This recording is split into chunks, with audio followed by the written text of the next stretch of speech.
Assalomu alaykum hurmatli mijozlarimiz. Bugun 27-aprel navbatdagi savdomiz Depal S07ni 11 neyabish rangidan bo'ldi. Nima shunday neyabish degan sababi salon rangi boshqacha bo'ladi. Kuzovning rangi oq, dissiz 20 lik, salon rangi yashil. Og'amiz video tushishni xohlamadi, shuning uchun bizlarimiz shunday qilgan. Salon rangi shunday fiksasiya o'tmadi. Og'amiz poliklari, pul chexollari bormi? Medachida vaziyatlarda bonus qilib berdik. Bizlarga ko'rsatish mumkin. Mashina rangidan bir alohida e'tibor ko'rsa, beri jemchiq bo'ladi. Quyoshlardan bir qo'shqarab bo'lib turadi. Bundan tashqari bu fersetchalarni ham qo'yib beramiz. Sog'amiz hozir pul topshirib, og'a tabriklamayman, nasib etsin. Yaxshilar ham mingasiz. Sağ olun, so'raymiz ben. Rahmat og'a. Hamma ishlarga yurishversin. Rahmat, ilohim, aytgan. Ko'p odamlar hazrat o't birdan tayinlab qo'yadilar.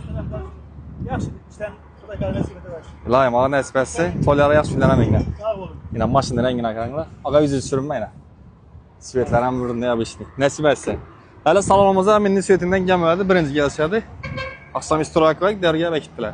Ama çanga o'rganishda kutib qolamiz, bemalol kelaversa, keyin oq deponni o'ldilarmiz, yana sotuvda tayyor.